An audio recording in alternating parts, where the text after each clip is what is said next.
Bonjour à tous, j'espère que vous allez bien. Moi, je vais très bien par la grâce de Dieu et je suis très heureuse d'être dans votre maison une fois de plus au travers de cette vidéo.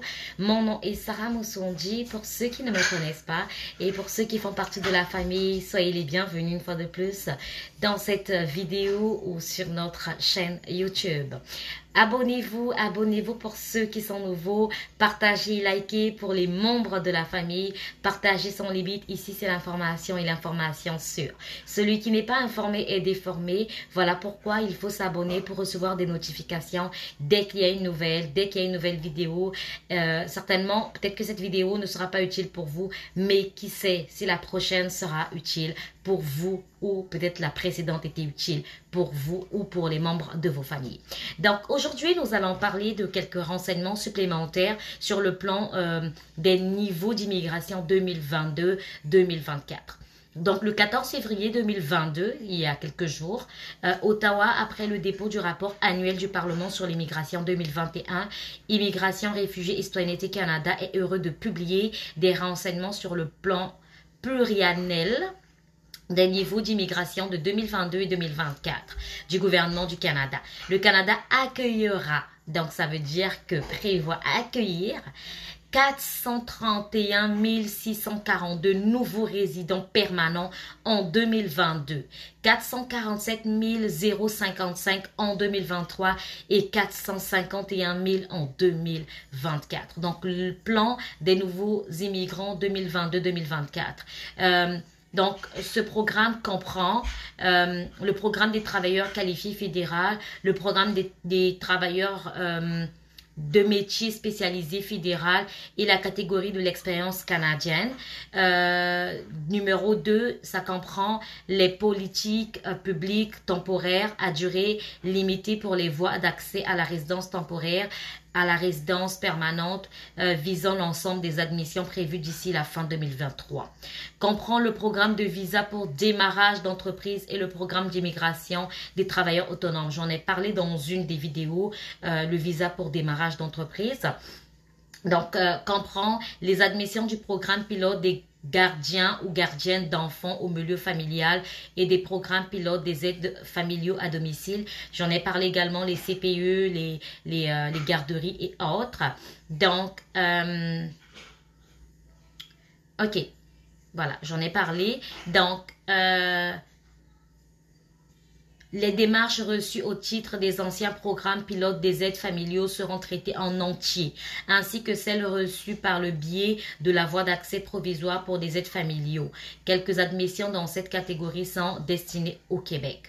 Conformément à l'accord Canada-Québec, le Québec est seul responsable de la sélection des immigrants à destination de cette province, à l'exception de la catégorie du groupement familial et des personnes protégées. Personnes protégées sont les demandeurs d'asile acceptés. Pour obtenir de plus amples renseignements, consultez le plan d'immigration du Québec 2022 sur le site du gouvernement.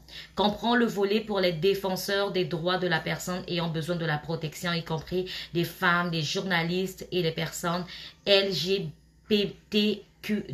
Donc là, on parle des personnes qui sont à risque dans leur pays, le statut de personne protégée, demandeur d'asile.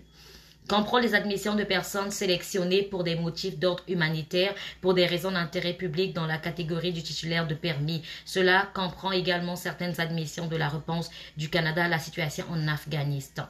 Les pays qui sont en danger. Le gouvernement du Canada s'est fixé comme objectif d'augmenter l'immigration francophone.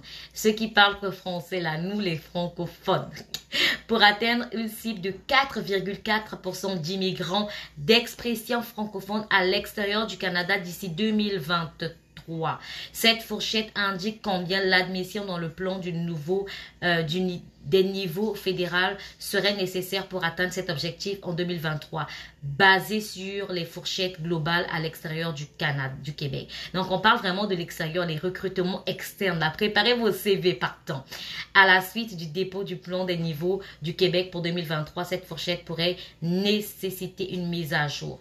Donc, je vais récapituler Les catégories d'immigration, on parle d'économie, travailleurs hautement qualifiés fédéral, politique d'intérêt public du volet fédéral et de la catégorie des gens d'affaires en parenthèse fédérale, programme pilote économique, aides familiaux, programme d'immigration au Canada Atlantique, programme des candidats des provinces, immigration des travailleurs qualifiés et des gens d'affaires Québec. On parle famille, parents et grands-parents. Réfugiés, les personnes protégées au Canada et personnes à charge à l'étranger, réfugiés réinstallés, réfugiés pris en charge par le gouvernement, réfugiés réinstallés, réfugiés parrainés par le secteur privé, réfugiés réinstallés, réfugiés désignés par un bureau de visa à titre du programme mixte. On parle après des circonstances d'ordre humanitaire. Donc, circonstances d'ordre humanitaire et autres. Donc, réfugiés et personnes protégées. Donc, là, c'est vraiment le plan qu'ils ont détaillé. Vous pouvez aller sur le site du gouvernement et je vous ai dit qu'il y a toutes les informations possibles. Donc, ceux qui sont francophones, là, préparez vos CV. S'il vous plaît, les demandes, comme on a dit, cette année, c'est une année d'immigration. Donc, il faut vraiment préparer vos dossiers. Ce n'est pas parce que le Canada, comme on dit, qu'il y a il y a la main-d'œuvre, ils ont besoin de main-d'œuvre, pénurie de main-d'œuvre, ou encore qu'il faut faire du n'importe quoi. Quand je dis n'importe quoi, c'est vraiment juste faire des demandes comme ça. Toi-même, tu ne prends pas le temps de réviser tes demandes, de t'assurer que tout est complet, que ta demande va vraiment toucher le cœur de la personne qui va regarder.